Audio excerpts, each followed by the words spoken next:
Welcome to the 12-Minute Leadership Podcast, where in 12 minutes or less, I'll share small things that you can put into immediate practice that will make a big difference in your leadership effectiveness. I'm your host, Elise Boggs-Morales, leadership professor, consultant, and coach. For the last 17 years, I have helped thousands of leaders level up their influence and achieve remarkable results. If you want to trade compliance for true commitment and create your dream team, you are in the right place.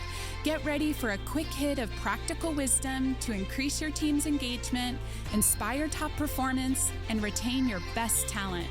Ready to level up your influence and get better results? 12 minutes starts now. Hi everyone, Elise here. Welcome to episode 23. Today's episode is one I think every leader needs to hear from time to time, a reminder of why we lead. With all the responsibilities, decisions, and weight that comes with leadership, it's easy to forget the privilege and purpose behind it. The meetings, the deadlines, the constant demands, they can slowly crowd out the deeper why that brought us here in the first place. So today, I want to bring us back to center, to reconnect us with 4 powerful reasons we choose to lead. Reason number 1, you have a mission and a cause you want to see realized. There's a difference between a job and a calling.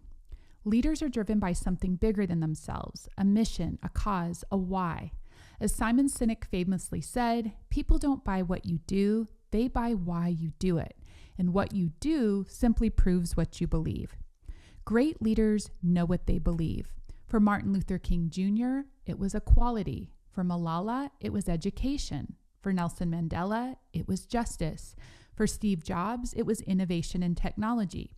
Each had a mission worth leading for, and it's that clarity of purpose that fueled them. As a leader, your mission doesn't have to be world-changing to be meaningful.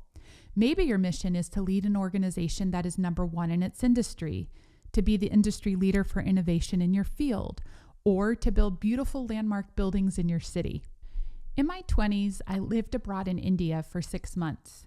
The nonprofit I served was helping the poorest of the poor. I remember 2 projects I was working on that were drastically different in their effectiveness. One project was serving meals to street kids, offering education programs, and serving the community with a lot of joy. They were well funded, and the staff seemed to genuinely enjoy what they were doing. In contrast, another project I worked on struggled with funding. The staff came in late and left early. Serving the community members felt more like a checkbox to be marked than a mission to be fulfilled. Needless to say, they often closed early when they ran out of food and had to turn people away. What was the difference? The leadership. One was on mission and the other was just collecting a paycheck. People will almost always join your organization and stick around when their work and your leadership is connected to a clear and compelling mission, something bigger than themselves. And when you're clear on your mission, your leadership gains energy. Decisions become easier because they're filtered through purpose, not pressure. If you feel that your love of leadership has grown cold, consider revisiting your mission. Reason number 2, you want to create change.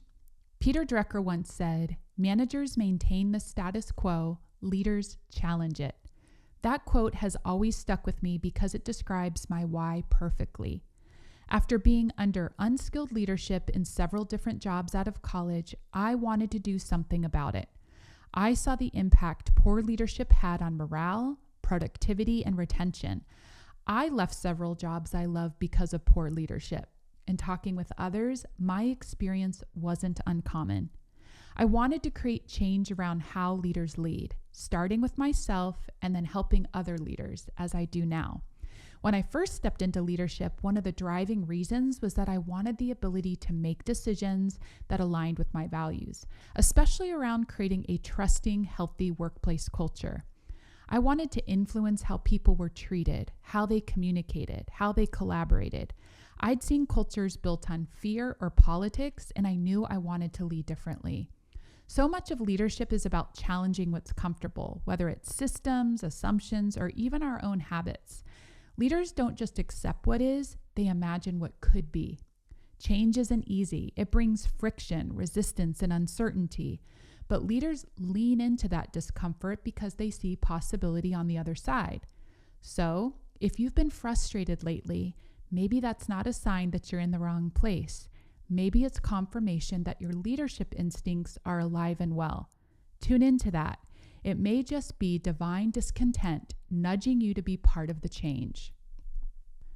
Reason number 3, you want to achieve great things and you know you can't do it alone. There's an African proverb that says, if you want to go fast, go alone. If you want to go far, go together. I love this because it captures the tension leaders live in every day. You can move quickly by yourself, but you'll go farther with others. People can be your greatest asset or your greatest challenge, and the difference often comes down to the quality of your leadership. When you know how to mobilize people, how to inspire them, develop them, and align them, you create momentum that no one person could generate alone. That's the magical part of leadership. You achieve extraordinary things and seemingly impossible things together that you can never achieve on your own. There is no greater feeling than when you get the right people aligned and on mission and compelled by the same drive to change things. That's what leadership does. It multiplies impact through people. If you feel stuck in your leadership, consider whether you might be trying to do things on your own instead of fully engaging your team. If you need help rebuilding those skills, check out my book, Lead Anyone, on Amazon. I break down the relationship building skills needed to create engagement, performance, and retention within your team. And reason number 4, you want to grow and develop others into their potential. Simon Sinek says it again and says it best. Leadership is not about being in charge, it's about taking care of those in your charge. Leadership gives us influence, and with influence comes responsibility. We make decisions that shape careers, confidence, and culture. We have the power to hire and fire, to open doors or to close them, to build people up or break them down. That's a heavy truth, but it's also an incredible opportunity. What if we focus that power on developing every member of our team into their greatest potential? When we call people up rather than calling them out, we don't just correct, we cultivate. We help people see what they're capable of becoming. And when people feel developed, not managed, challenged, but supported, they don't just perform better, they thrive. Your greatest leadership legacy won't be what you achieve. It will be who you help others become. One of my favorite emails to receive is the news that a leader I have coached has achieved their dream.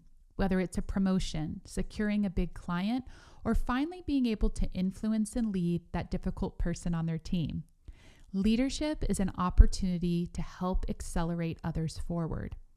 So if you're feeling frustrated by performance or expectations are not being met, consider whether there's an imbalance of focus on achievement and neglect of talent development.